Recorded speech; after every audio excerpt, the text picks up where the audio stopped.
I remember saying, if I don't want to have this conversation with you, but if I don't have this conversation with you, I'm not doing my job. And of course, they're like, oh, of course, like, please tell, what do you think? So in this case, the seller agreed with me. We went out that weekend. It was quiet, 3 open houses. There was like 14 parties through. We got one offer for $125,000 over the list price. Good morning, Annie. Good morning. Morning, afternoon. I've kind of lost track at this point. We're right in the middle. I am so grateful to be on with you today, talking about something that's just so timely. So I appreciate you making time. I know you reached out last week with this idea, and I was like, we have to do it right away. So thank you so much. I wanted to, before we get started, just let you introduce yourself. Annie Bauman is on our team at Gibson Sotheby's International Realty. She's out of our Metro West region. But I wanted Annie to tell us just a little bit about herself and her business before we dive into today's topic.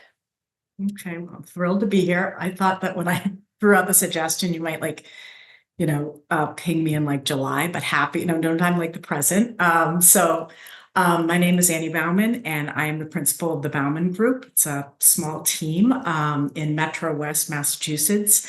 We service multiple zip codes, but mainly Dover, Wellesley, Sherburne, Needham, and Natick, and a little bit beyond that. Over the last 3 years, our average sale price point was about 1.5. And despite many challenges, 2024 has been a fantastic year, a record-breaking year, but not without some hard-won sales. So that's what I'm excited about talking about. Awesome. Well, thank you. That's incredible, what your team accomplishes every year. And what I loved when you called me was, you're doing so well. You have this momentum, but we talked about how you always still really need to get into the nitty-gritty. There's always still things that you really don't want to deal with. And what we talked Yes. about was having difficult conversations. Specifically, kind of what we dove into is pricing, but there's so many other things, and especially this time of year. I think this is when we start to really look at things, and obviously it's a little quieter. What are we talking about for the spring? So I'm just really excited to have this conversation with you. And the way that I'm thinking about it for anyone that's listening is this is sort of your pep talk on your way in. If you're trying to get a price reduction, if you need to tell a seller something or a buyer something that they may not want to hear, we're hoping that you come out of this feeling like ready to go, have a couple tips in your back pocket. Annie had some great anecdotal, just information for us to really, we were saying, dive in, as opposed to just saying, the generalities of you should do this. How do we apply that? So Annie had some great tips on that. So let's just dive right in. What's your number one tip for a difficult conversation? So the first would be to deal with problems head on. This is advice I got from my father. I'm the daughter of a long retired broker, but even when a deal is going really well, and the results are strong, you can still have hiccups and problems, and to just deal with problems head on. And we talked about this a little bit earlier about not letting, whether your business conversation or a personal relationship, not letting things fester, so when you have that feeling like, oh my God, I really need to say something, really listen to that, because avoiding conflict doesn't necessarily, and in fact, never really resolves what's going on. So just as an example of this really came to light, because in my 2024, we definitely had a market shift right around the beginning of Q2. So right around sort of end of May, early June, there was a distinctive shift in the market. And while the first quarter was like, practically door knocking to get sellers to sell, all of a sudden it's like the rates and high prices, finally buyers were putting the brakes on a bit. And I remember being out, in the field and like at an open house thinking everybody was like maybe at a graduation party, because the open houses were much quieter. And I had signed a listing contract with one particular seller, and I knew that the price that we had agreed on back in early April would not fly in early June, which is when they were prepared to actually go to market. So getting back to like dealing with problems head on, I'm literally lying in bed at night, like, I got to have this conversation because I'm responsible for keeping my finger on the pulse of this market. The market had slowed, right? Meanwhile, my seller is sweating it out. The most difficult time for a seller sometimes is getting a house ready. They've lived there for 25 years. They have children. They have 2 jobs. They're packing and purging and all of that. And I have to call them and say, actually, Mr. Seller, I think we might want to consider a different price. So I really resisted the conversation at first. Ultimately, I did. And it wasn't just, again, back to let's get into the nitty gritty. It wasn't just like, let's go at this slightly different number. I was suggesting that they go $100,000 less than the price that we had originally talked about. They agreed with me. They listened to me. And one of the ways I think that was also helpful in that particular conversation is to kind of set the stage or like disarm everybody by, I remember saying, if I don't want to have this conversation with you, but if I don't have this conversation with you, I'm not doing my job. And of course they're like, oh, of course, like, please tell, what do you think? So in this case, the seller agreed with me. We went out that weekend. It was quiet, 3 open houses. There was like 14 parties through. We got one offer for $125,000 over the list price. And they were, but like, but Right. right, like, I'm, again, like if I had like, basically chickened out from having the hard conversation, the client might have been left with a listing that lingered or, a less desirable result. And by having that really hard conversation, we actually ended up exactly where they wanted to be originally. Yeah, I So love that's that. the first thing, just deal with it head on. Yeah, as you were talking, so many things came up in my Mhm. mind. Obviously, I've heard that story and I mentioned and shared with you. We are in the middle of a move. And we were saying how, it always, another thing you can do is not avoid, but say like, oh, it's just a bad time, right? Like before you move, I have in the last year, I had 2 kids under 2, like Yeah, just a lot going on in our lives. And when you're getting ready to move, you're like, we need to replace this chandelier. We need to do this. We need to do that. I know, obviously, like what we need to do, but now you're pouring more money in, and then you're having these pricing conversations, and we are back to negotiating after years of just it was insane. Everything was coming in right, right. so high, and trying to help. And my husband's even in the real estate field, but still like trying to like talk with him.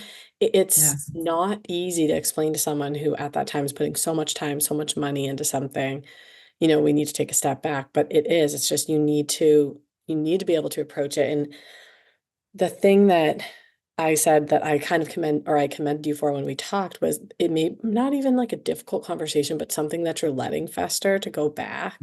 Mhm. Um, I was giving the example that you reached out with this topic, and I said to you when we talked, almost everyone that has come on the podcast has reached out to me with an idea or a topic. I have a lot of people reach out and say, I want to hear about this, but I don't want to talk. Like, I don't want to talk about it. I want to Oh, know yeah, about it. yeah. Right, right. But a lot of people have something to contribute, and almost Yeah. everyone that's been on has reached out and asked. And what I said to you is, I've never actually mentioned that, and Uh-huh. I can almost bet my bottom dollar that there's Yeah. people waiting, saying, "Why Mhm. haven't I been asked?" When Yeah. 99% of people that I've had on, right, have reached out with an idea, and we've gotten on.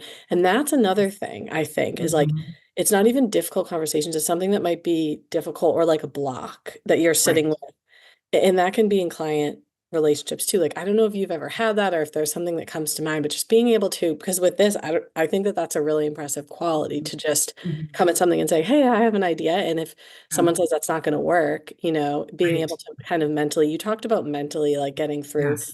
maybe if someone said no, or Yeah. if that client resisted that, like, how do you Mhm. prepare yourself for that?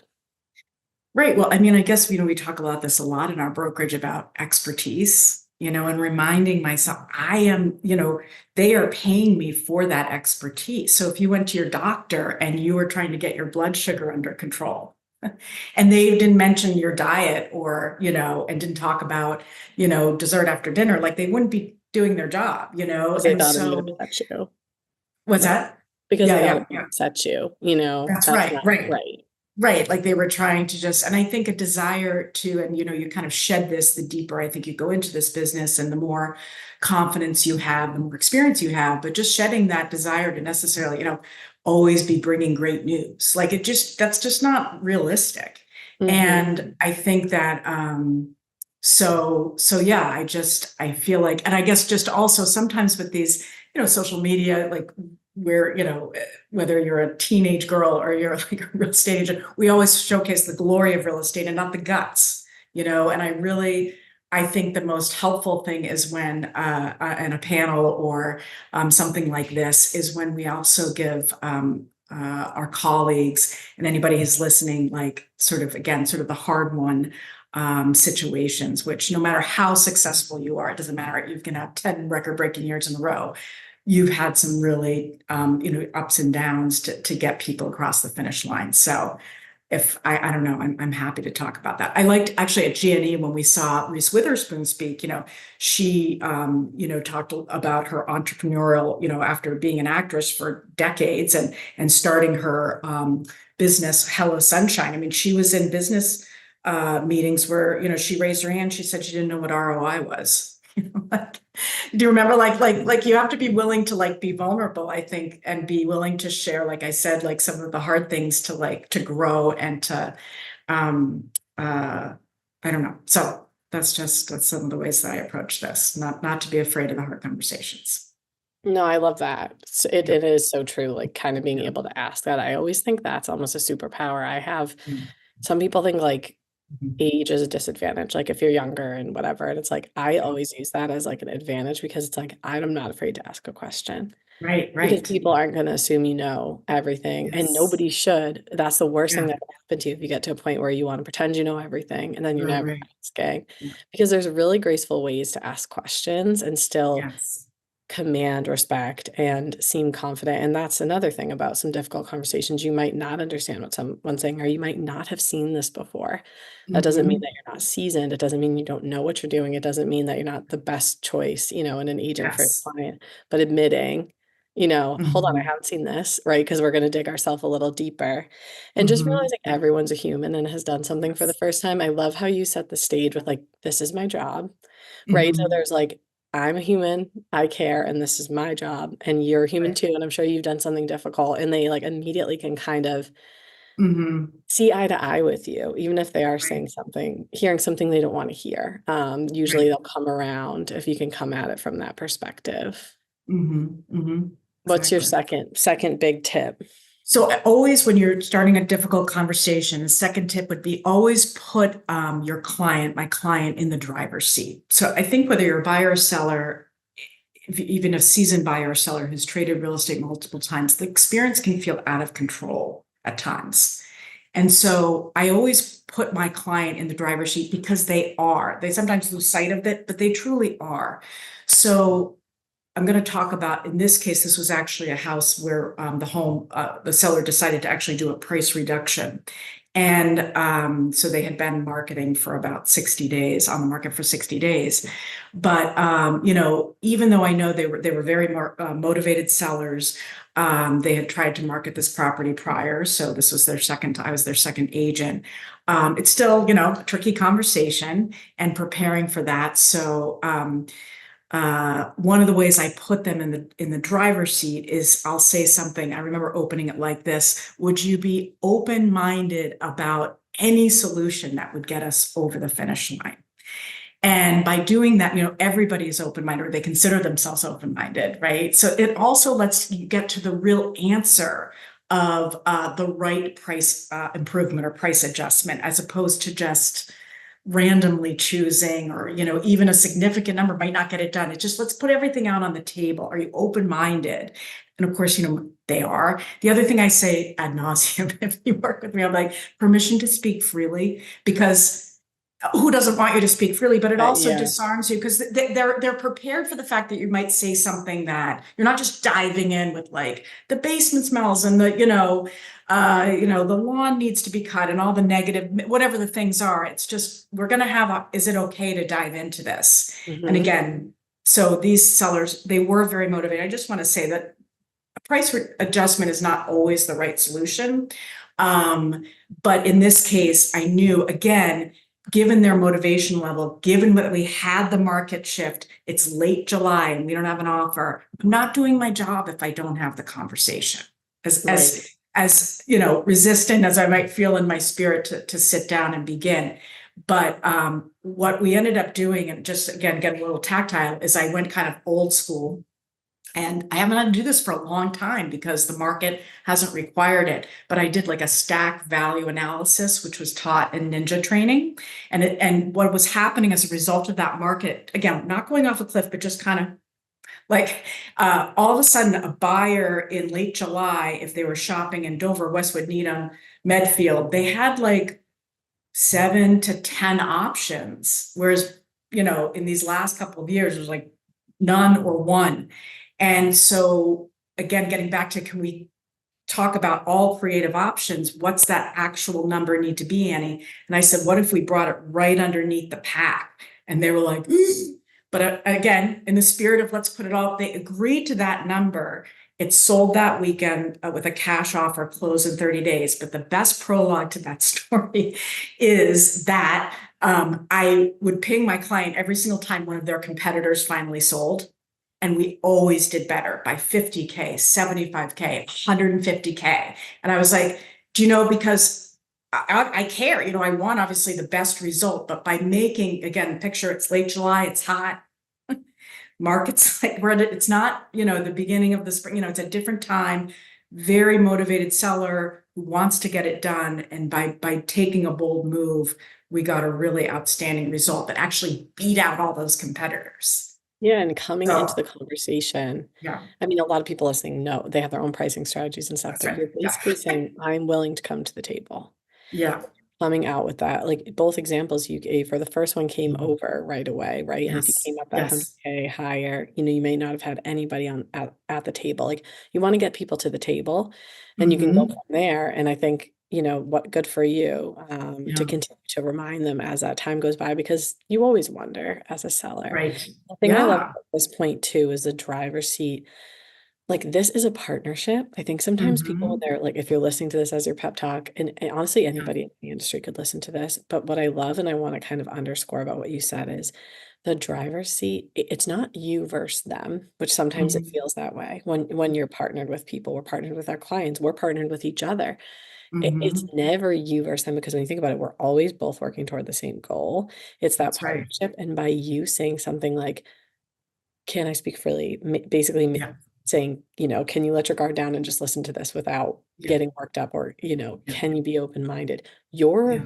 helping them get to Hmm. where they need to be to make a better decision. Like you're in Hmm. fact like coaching them toward the right mindset, which you do need. I mean, I mentioned to you, I've done like 10 real estate transactions in the last 10 years, and I've Oh, always used an agent outside of my yes. I'm Hmm. I would never, because you have to have that person. Yeah. You need that person, because even you knowing what you know, I just think you need it. I need it, the sounding board, and like they have to be like, I think you need to be, I think I need Yeah. to get you here. And that's, Yeah. I think, something that's really strong. It seems like one of your superpowers, but I just want to underscore that that's Yeah. essentially what you're saying is you're coaching them to the right mindset to get the best Mhm. result. Because if you Right. didn't come at it like that and they said no, they're going to lose Hmm. money. Yeah. Yeah. So it's like this multi-tiered approach that's Yes. really important. And that will help you have the conversation, because you realize it's not me coming at them and trying to make Mhm. them do this, Right. me helping them get to where they need to be, because I know that this is personal for them. It's not personal for me. Hmm. Let me That's help right. them get there. And it's less of a difficult conversation and more of like a coaching opportunity. Right. That ultimately, you're not trying, you don't control the response. It's their asset. This is your asset. It's your schedule. What is the ultimate goal? We talk about this a lot in our brokerage and we're helping people move into different chapters of their lives. And that kind of leads to me to my third point, which is you want to know your data cold, right? You want to know the data cold when you're getting in front of a client and you're talking about a possible price adjustment. You want to know every sale, price per square foot, what's going on, what's coming on the market. You need to know that, but also know that the best decision for them may not be data driven, right? You said something that your dad says about reducing, but like something about like it's got to take the whole picture into consideration. And if they're open-minded, if you just, slice a little bit off, it's like death by a thousand cuts. You can end up like exasperating your client. Then if you have a really honest, open conversation about, what would it feel like if we were under contract by the end of the weekend? And again, you have plenty of clients who that's not their agenda, and they're not, they'd like to wait it out, or they'd like to see what happens with the market, or perhaps you're selling something kind of unusual and it's really not about price. So again, that's not always the solution, but to open up these conversations beyond just the data and what has closed, because that's the past. And you're like, again, in the middle of July. It's Right. hot. He says reduce to the ridiculous, Yes, yes. meaning like, you know how they say like keep it simple, stupid? It's like, Yeah, yeah. and it actually parlays. Colleen always says like a smart Mhm. person can understand difficult topics, Yeah. and then a Hmm. brilliant person can make them simple. And it's like Yeah. that's our job as experts Yeah. in a field when you're saying know your data cold, know all this is like make it Hmm. simple for people. Yeah. Sometimes I think when a conversation is going to be difficult, people Hmm. make it sound more complicated because they're It stressed. actually is. Right, You're trying to right. prove your worth. You're like, look, there's a lot to think about here. It's like, no, come in, Hmm. own it, Hmm. and make it so simple for them to digest and think about. Right. Even if it is, like I said, we were kind of in a pricing conversation, like, do you want to pay 2 more months of mortgage? Right? What does that look like here? When you're getting into those like little negotiations and it's becoming more just about the point. And it's like, what Hmm. are we looking at? Right? Yeah. That's what reducing that down to what does this Yes. really mean to us? It Hmm. stinks, Hmm. but do you want to roll the dice and, sit Right. for 2 more months? How do you want to do Hmm. that? And most people are gonna take a step back and say, no, I don't want Right. to. Right. I had this was going years ago, so not the same market as this last year, but selling a property. It was a state. The condition was really uh, kind of rustic, and it was not moving. The seller really wanted to move on and use those proceeds for something else. And when we had this discussion, he actually revealed what his bottom line was, and then we agreed to this price reduction. And then I got off the phone and I was like, wait a minute. If his actual bottom line is over here, we really should consider coming to this place as opposed to hanging out here when we don't really know that it's going to get it done. They agreed. And in that situation, we had multiple offers at the end. So again, if just again opening up these that again can be tricky, sticky. You feel like you might be taking money out of your seller's pockets, but how can you be open-minded and creative to get to again the right decision that's going to deliver the best result? And number four, this is actually what you and I talked about, but giving your client permission, giving them uh, the courtesy of giving them time to make a decision, right? Because these are big decisions, and real estate's like it's always, it's like it really doesn't have to always be that way. So you'll often hear me saying to a seller or a buyer, do you want to call me back? Do you want to think about this and call me back? Do you want to talk about it and call me tomorrow morning? Because in most cases, it's, sometimes, times, there's a decision, but in these conversations, like, you don't have to make a decision when I'm sitting right here. Go talk about it amongst yourselves, digest. And I think that putting control back into their, them in the driver's seat, and they're coming to a decision that does not feel like they're getting rushed or Mm. pushed in any way. Yeah, I mean, keeping it simple and staying calm is like the opposite, I think, of what the stereotype of the industry is. And again, I think it Yeah, comes back yeah. to more of like an insecurity thing for people. They want to Mhm. make it complicated, seem rushed. Oh my gosh, Yeah. it's so fast paced. Here's Right, my right, worth. I can keep it. Like the best thing you can do is kind of shield them from that. In right. any difficult situation, I think it's so much Yeah. better to just be a steady Mhm. hand. Mhm. I don't like that frenetic does not serve Mhm. anyone. But I think Right. sometimes people think it Mhm. conveys they're doing so Mhm. much. Yeah. Like you need to be that, like I always say, like be the duck. Like Yeah. you need to be doing so much. Like your legs are moving 100 miles an hour underneath, but like otherwise the Yeah. water rolls off you. Nobody can see that Yeah. happening. Like you don't want to Mhm. convey that. Not and, Yeah. and I think when things get difficult, that's when people make the Mhm. mistake of trying to be like, I'm working so hard. It's so stressful. It's like Mhm. that's not Mhm. helping the situation. Right, right. Just stay calm, keep it Yeah. simple, and that'll probably Mhm. get everybody the best result. I love that. Keep giving people time. Mhm. I think it also Um, shows respect when you're able to do it. yeah. Yeah. So what is your last and final big piece of advice? So this is where, yeah, this is really important. So I gave some examples of like, again, great results. Seller was receptive. They were like, fantastic, not fantastic. They were like, okay, Annie, we trust you. Yep, let's do it. And then we got these great results. Doesn't always work out that way. Sometimes you go into these conversations and the seller does not take your counsel. We're going to stay here. We're going to do this. We're going to do that, whatever it is, whatever the scenario in. But if you feel convicted, like I said, that you're not doing your job unless you have the conversation, even if this is the point, even if your client is upset, even if they don't accept your counsel, it's still the right thing to do to have the tricky, sticky, difficult conversation, because I say that that builds rapport with your client. It builds trust. It shows them you're not a shrinking violet. You're not afraid to, say what you mean and mean what you say. It will serve you as you march through, the rest of that particular transaction. And I think overall with the relationship with the client, even again, if you don't necessarily, they necessarily, like I said, take your counsel about a price adjustment. Yeah, no, it's so true. And Mhm. it's easier to be true to that one consistent like piece of yourself if you're Mhm. like, this is how I am, this is where I draw the Yeah. line. It's so much easier to wake up every morning and march along like that Hmm. than it is to kind of try to like please everyone in the moment. I was gonna say Right. that, I think a lot of us are. I'm definitely a people pleaser. Like I like to make people Hmm. happy. Hmm. Not conflict averse at all, Yes. but those two things sort of like kind of fight in your head because you're like, well, I want to make you happy. Hmm. And the way that I've shifted that, which is like a lot of what you're saying is like how I feel like maybe subconsciously it breaks down, but it's like please them long term. It's like parent, Hmm. like I'm a new parent. It's like Yeah. I could please you now and give you a Hmm. cookie, or I could please you long term and give you better habits, or Yeah. not have you up all night or whatever Yeah. it Yeah. is. Yeah. And it's like with your clients, I think of all of our agents as my client, right? I want to make everybody happy, but there's not, you can't always make everybody happy, but you can make them happy long term, Hmm. unless, I guess you can't make everybody happy, but a lot of Right. people are happy with you consistently showing up and being able to Hmm. predict how it is you're going to show up.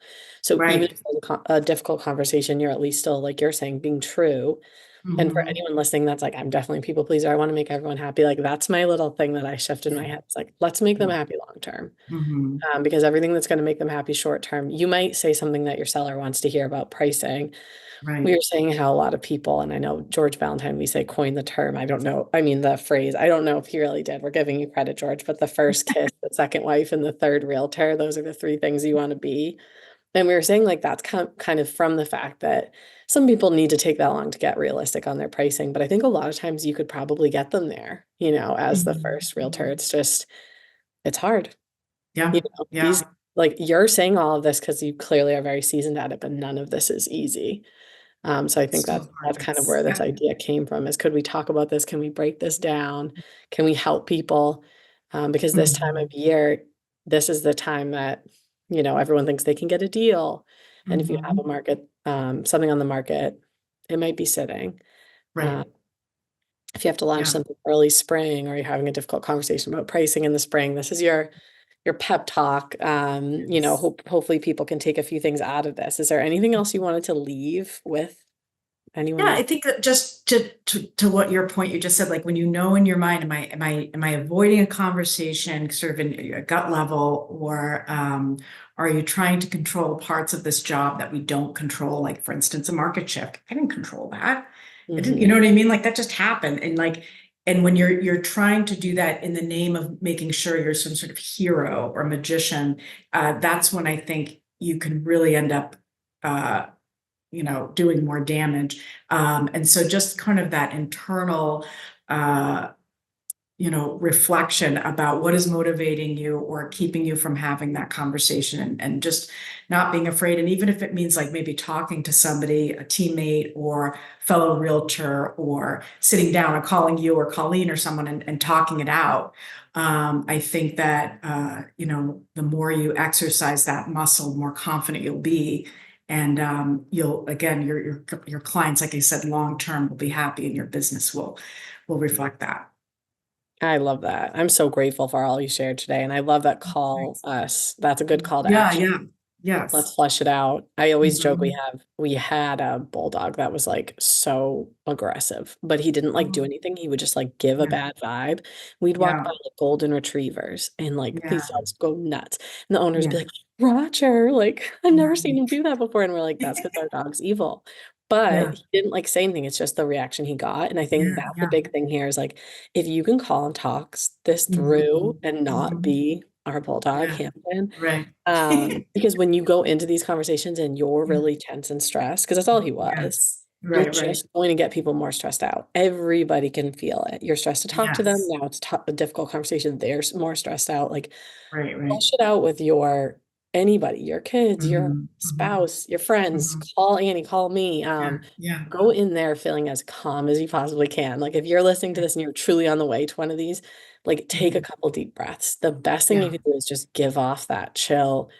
Everyone's going to yes. survive. This isn't brain surgery or like brain surgery, heart surgery, whatever, right? Like we Mhm. just need to make a good decision. But don't go in stressed out because I feel like that's the kiss of death. You just give that stress or give it out. Yes. So true. And Oh, just two other things, just two certain resources that I've been using. So my team, we have like a book club with our team, and we're reading this book that was recommended from a Canadian realtor from GNE. It's Phil Jones, Exactly What to Say. So we're reading that and maybe put that in the notes for the show. And also just, again, ninja selling, subtle skills, big results. But this is what I use with one of my price reductions because it was a great way to kind of get some framework, put some framework around where to begin with that. So kind of old school, but always tried and true. So I love it. I love it. Thank you so much. If you're mhm. listening on Spotify or Apple Podcasts, be sure to subscribe. And you can also jump onto my Instagram, Nicole Ridehart. We put out what's coming and we'll put out little clips of everything that comes out each week. So thank you Okay. so much, Annie. This is All right. awesome. I hope Okay. a lot of people got a lot out of this. This is going to be one I think people should save and listen to every time they're going into something they could use a little pep talk for. Thank you. Thanks for having me.